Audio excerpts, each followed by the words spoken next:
Hello friend. आज हम long run में फर्म की क्या कंडीशन होती है, किस सिचुएशन में फर्म होता है कि फर्म को लॉस होता है कि प्रॉफिट होता है या सुपर नॉर्मल प्रॉफिट होता है, इसे समझेंगे। प्रीवियस वीडियो में हमने जाना था कि शॉर्ट रन के केस में फर्म को सुपर नॉर्मल प्रॉफिट भी होता है, नॉर्मल प्रॉफिट भी होता है और मिनिमम लॉस भी होता है। बट लॉन्ग रन की बात करें तो लॉन्ग रन में फर्म को सिर्फ नॉर्मल प्रॉफिट होता है। लॉन्ग रन में फर्म को क्या होता है, सिर्फ नॉर्मल प्रॉफिट फेस करती है। और ऐसा क्यों होता है इसे इस वीडियो में आज हम समझेंगे विथ डायग्राम के थ्रू। शॉर्ट रन के केस में फर्म को सुपर नॉर्मल प्रॉफिट और मिनिमम लॉस होता है। बट लॉन्ग रन के केस में फर्म को सिर्फ नॉर्मल प्रॉफिट होता है। और ऐसा क्यों होता है, इसके पीछे का लॉजिक क्या है, रीजंस क्या है, तो इसे समझने से पहले हम समझते हैं कि शॉर्ट रन के केस में क्या होता है। कुछ फैक्टर यहाँ पे फिक्स्ड होते हैं। शॉर्ट रन के केस में क्या होता है, कुछ फैक्टर फिक्स्ड होते हैं, जबकि लॉन्ग रन की बात करें तो यहाँ पे फिक्स फैक्टर के नाम का कोई चीज ही नहीं होता है। यहाँ पे जो सारे फैक्टर होते हैं वो वेरिएबल होते हैं। सारे फैक्टर यहाँ पे वेरिएबल होते हैं, यहाँ पे फिक्स्ड कोई भी फैक्टर नहीं होता है लॉन्ग रन में। क्योंकि ये लॉन्ग रन का टाइम है अगर फर्म चाहती है कि उसको अपनी प्रोडक्शन को इंक्रीज करना, तो वो कैपिटल होगी, लेबर होगी, इनकी डिमांड को इंक्रीज कर सके। बट लॉन्ग शॉर्ट रन में हम ऐसा नहीं कर सकते। शॉर्ट रन के पास हमारे पास कम टाइम होता है, तो अगर हम चाहें कि हम अपना एक न्यू फैक्ट्री को ओपन करना, तो वो भी हम नहीं कर सकते। एक नया लैंड कैपिटल नहीं ला सकते। बट लॉन्ग रन का टाइम है, की वजह से हम एक नई सी लैंड परचेस कर सकते हैं, वहां पे अपनी कैपिटल लगा सकते हैं, प्रोडक्शन को इंक्रीज कर सकते हैं, न्यू फैक्ट्री ओपन कर सकते हैं। अब लॉन्ग रन में फर्म सिर्फ नॉर्मल प्रॉफिट गेन क्यों करती है, इसे समझते हैं। जैसे कि हमारे पास 3 सिचुएशन होती है, और वो सिचुएशन क्या है। एक तो या तो फर्म को सुपर नॉर्मल प्रॉफिट होगा, या तो नॉर्मल प्रॉफिट होगा, या तो मिनिमम लॉस होगा।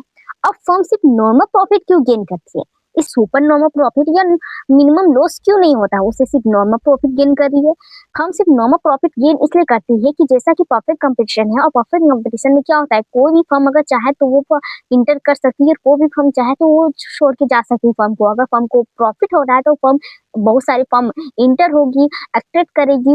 अगर फर्म को लगता है कि लॉस हो रहा है तो फर्म बहुत सारी छोड़ के बाहर चली जाएगी मार्केट से। तो जब सुपर नॉर्मल प्रॉफिट की बात करें तो सुपर नॉर्मल प्रॉफिट में क्या हो रहा है, मार्केट में बहुत ही ज्यादा प्रॉफिट हो रहा है, तो बहुत सारी फर्म को लगेगा कि यार प्रॉफिट हो रहा है। तो लॉन्ग रन का टाइम है, लॉन्ग रन के टाइम में क्या होती है, अगर सिर्फ फिक्स्ड फैक्टर का नाम का कोई चीज नहीं होता है, सारे तो वेरिएबल फैक्टर होते हैं। तो वेरिएबल फैक्टर होते हैं, तो अगर कोई भी फर्म अगर चाहती है कि अपनी लॉन्ग रन का टाइम है और सुपर नॉर्मल प्रॉफिट हो रहा है मार्केट में, तो नई फर्म इंटर करेगी तो उसमें क्या होगा, वो उसके कंपटीशन में जितने भी फर्म है उनकी प्रॉफिट क्या होगी, कम होने लगेगी।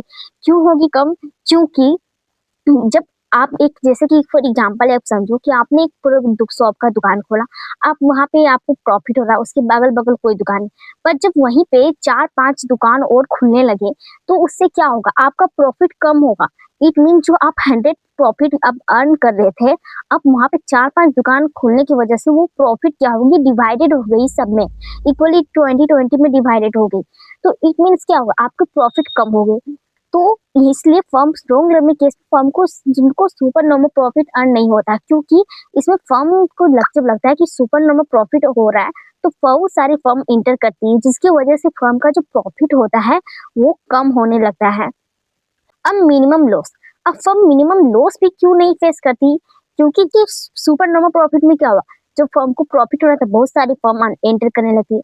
मिनिमम लॉस की में फर्म क्यों नहीं फेस करती लोगों में, जैसे कि जो कुछ फर्म जो कि पहले से ही लॉसेस में है, उनको प्रॉफिट कम हो रहा है, और न्यू फर्म के इंटर कर जाने की वजह से उनका प्रॉफिट वो और भी ज्यादा कम हो जाता है। इसमें उसकी जो फर्म होती है वो तो बंद होने की कगार में आ जाती है। तो इस प्रकार से क्या होती है, कुछ फर्म मार्केट को छोड़ के बाहर चली जाती है। तो इस केस में क्या होता है, फर्म को मिनिमम लॉस भी फेस नहीं होती है। अब बचता है सिर्फ नॉर्मल प्रॉफिट। अब फर्म को सिर्फ क्या होती है, नॉर्मल प्रॉफिट। ना तो उसे सुपर नॉर्मल प्रॉफिट होता है, ना ही लॉस होता है। क्योंकि सुपर नॉर्मल प्रॉफिट इसलिए नहीं होता क्योंकि बहुत सारी फर्म और इंटर कर जाती है, जिससे जो प्रॉफिट होता है वो कम हो जाता है, सब में डिवाइड हो जाता है। और लॉसेस भी नहीं होती क्योंकि लॉन्ग रन का टाइम है। तो अब कोई भी फर्म अगर अच्छे से लॉसेस फेस करती रहेगी, तो क्या वैसे भी फर्म चल नहीं पाएगा, तो उसके लिए फर्म को बंद ही करना बेटर होता है। तो इसकी वजह से कुछ फर्म क्या होती है, इंडस्ट्री को छोड़ के, मार्केट को छोड़ के चली जाती है, तो उससे बचता है नॉर्मल प्रॉफिट। तो इसलिए लॉन्ग रन के केस में फर्म सिर्फ नॉर्मल प्रॉफिट गेन करती है, ना तो उसे सुपर नॉर्मल प्रॉफिट होता है, ना ही मिनिमम लॉस होता है। और इसे हम एक डायग्राम के थ्रू समझते हैं। अब इसका डायग्राम कैसे ड्रॉ होगा, तो हम पहले एक्स एंड वाई एक्सिस हम ड्रॉ करते हैं।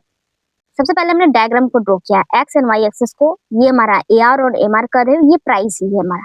ए आर और एम आर कर्व भी हमारा प्राइस होता है, जैसे कि हमने स्टडीज की है। कि हमने शॉर्ट रन की बात करें, शॉर्ट रन का मार्जिनल कॉस्ट कैसा होता है, वैसे ही सेम लॉन्ग रन का मार्जिनल कॉस्ट हमें ड्रॉ करना है। तो मार्जिनल कॉस्ट हमारा, जैसे कि हमें पता है कि मार्जिनल कॉस्ट ऐसा होता है, ये हमारा long run M C curve है। एम सी कर्व हमने ड्रॉ किया है।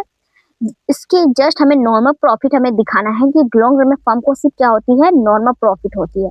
तो नॉर्मल प्रॉफिट हमें दिखाना है, इसके लिए हम क्या करेंगे, नॉर्मल प्रॉफिट की कंडीशन क्या होती है, कंडीशन ये होती है कि जो ए आर कर्व है वो ए सी कर्व के इक्वल होना चाहिए। It means average revenue curve average cost के इक्वल होगा, तभी हमारा क्या है, नॉर्मल प्रॉफिट गेन। तो कंडीशन क्या है, ए आर इक्वल होना चाहिए ए सी के। तो ये हमारा ए आर कर्व है।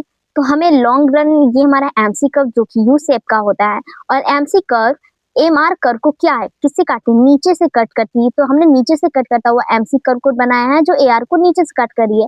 अब हमें दिखाना है कि हमारा जो एवरेज रेवेन्यू है वो इक्वल है एवरेज कॉस्ट करके। तो इट मीन्स हम यहाँ से एक पॉइंट रेखा ड्रॉ करेंगे। ये हमारा हो गया एवरेज कॉस्ट कर्व, ये हमारा लॉन्ग रन का एवरेज कॉस्ट कर्व है। और ये जो पॉइंट है ई, यहाँ पे इक्विलिब्रियम में है, और यहाँ पे जो हमारा आउटपुट है वो डिटरमाइंड हो गई। अब हमें इसी में शॉर्ट रन की केस भी दिखाना है, क्योंकि आप कुछ अपने बुक में देखोगे तो डायग्राम इसी में शॉर्ट रन का भी केस को अब दिखाया गया है। तो उसे भी हम दिखाते हैं कि शॉर्ट रन की केस में, तो जैसा कि ये हमारा सपोज कि ये शॉर्ट रन एमसी कर्व है, ये शॉर्ट रन एमसी कर्व है, और ये शॉर्ट रन एसी कर्व है। तो यहाँ पे हमने शॉर्ट रन एसी कर्व और short run marginal cost curve भी हमने दिखा दिया है, और ये लॉन्ग रन एमएसी का। यहाँ पे हमारा क्या है, इक्विलिब्रियम का पॉइंट डिटरमाइंड हो गए। अब इस डायग्राम को हम समझते हैं क्लियरली से। तो अभी हमने डायग्राम बनाया कि शॉर्ट लॉन्ग रन के केस में जो फर्म की इक्विलिब्रियम की कंडीशन क्या है।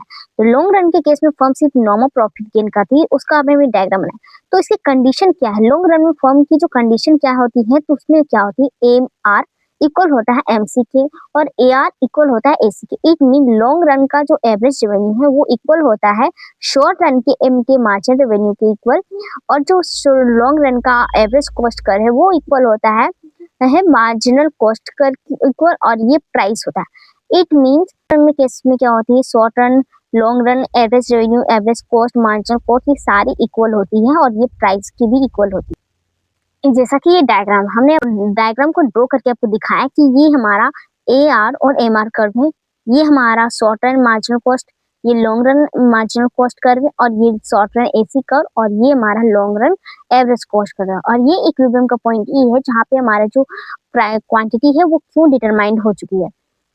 तो एवरेज रेवेन्यू कितनी हो, ओपी होगी, और एवरेज कॉस्ट भी हमारा ओपी ही है, और टोटल कॉस्ट हमारा कितना, ओपीई क्यू, और टोटल रेवेन्यू कितना, ओपीई क्यू। जब ओपीई क्यू में ओपीई क्यू को माइनस करेंगे तो जीरो ही आएगा। इट मीन्स यहाँ पे फर्म को क्या हो, नॉर्मल प्रॉफिट हो रहा है, ना तो फर्म को ज्यादा प्रॉफिट हो रहा है, ना ही फर्म को कम प्रॉफिट हो रहा है। जितना फर्म की कॉस्ट है उतना ही फर्म को और प्रॉफिट भी हो रहा है। इतनी यहाँ पे फर्म को क्या है, नॉर्मल प्रॉफिट जनरेट हो रहा है। तो लॉन्ग रन में क्या होता है, फर्म का जो एवरेज कॉस्ट है वो एवरेज रेवेन्यू के इक्वल होता है, इसलिए फर्म को सिर्फ क्या है, नॉर्मल प्रॉफिट गेन करती है। फर्म को ना तो सुपर नॉर्मल प्रॉफिट होता है, ना ही नॉर्मल प्रॉफिट, ओनली सिर्फ नॉर्मल प्रॉफिट गेन करती है। मिलते हैं नेक्स्ट वीडियो में, तब तक के लिए इतना ही।